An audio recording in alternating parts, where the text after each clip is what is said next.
Today's all about comfort food. It is freezing outside and we're gonna warm up with this absolutely delicious ground turkey red sauce, or as my husband calls it, the A++ sauce, because it's so good. You wouldn't even realize it's supposed to be a healthier version of a red meat sauce. Instead, it just is its own thing. And by its own thing, I mean amazing.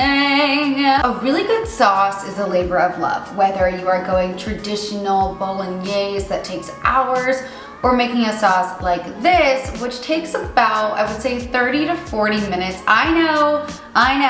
Yes, there's a little bit of a time investment here, but you could have blah turkey sauce, or you can have this ground turkey sauce, and you're going to want this. And I'll tell you why.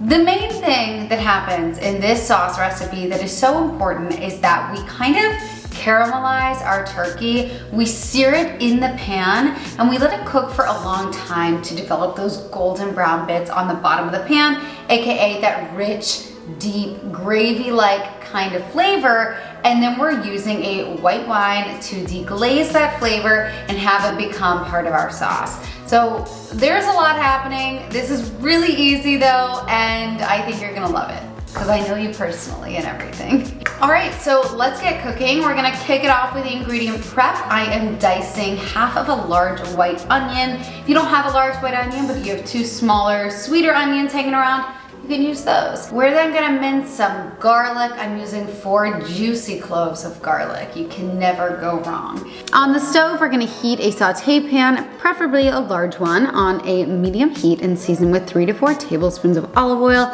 Add that white onion in there and start sauteing until lightly golden, translucent, and tender. About 5 to 6 minutes. Don't forget to season with salt. We always have to season as we go. It is so important. Now we're gonna add our garlic, mix it out until fragrant, about 1 to 2 minutes. And now we're adding 2 tablespoons of butter, which of course you can swap out for something healthier like olive oil. And just let that melt into the onion and the garlic until it's nice and combined and delicious. It's gonna smell like heaven, in my humble opinion.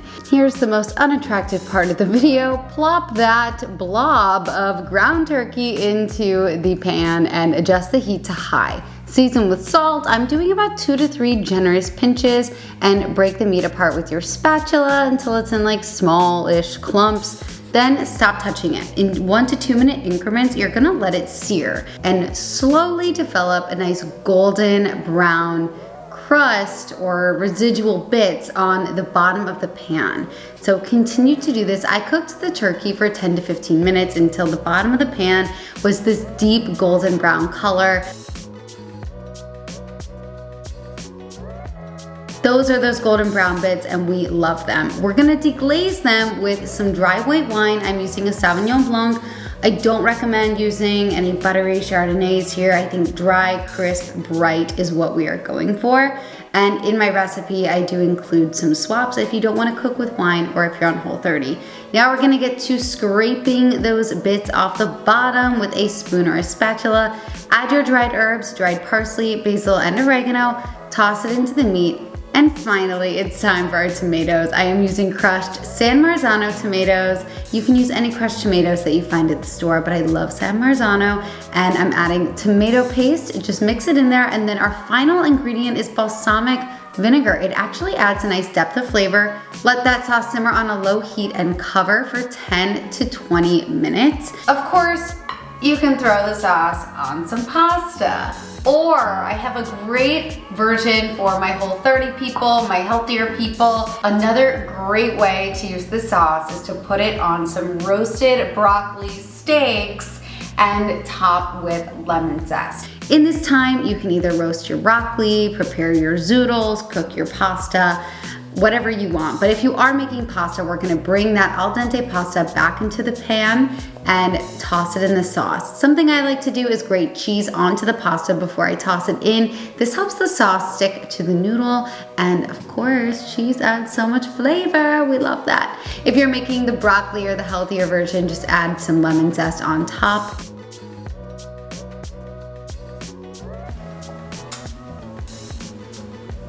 That sauce is so good. That sauce can make anything taste good. You can put it on my shoe and it tastes amazing. Something else you can do is throw broccoli in the pasta. Amazing. Look at that. You got a new dish right there. Or peas. Peas would be beautiful. Mmm. And just so good. I'm gonna go eat this, but thank you so much for watching. Be sure to like the video, leave a comment, subscribe to my channel. It would seriously mean so much to me. And follow me on Instagram, Signing with Skyler, for more. And of course, the full recipe with the ingredient measurements and everything is in the description. So, mwah, bye. I want the pasta. Today. And broccoli.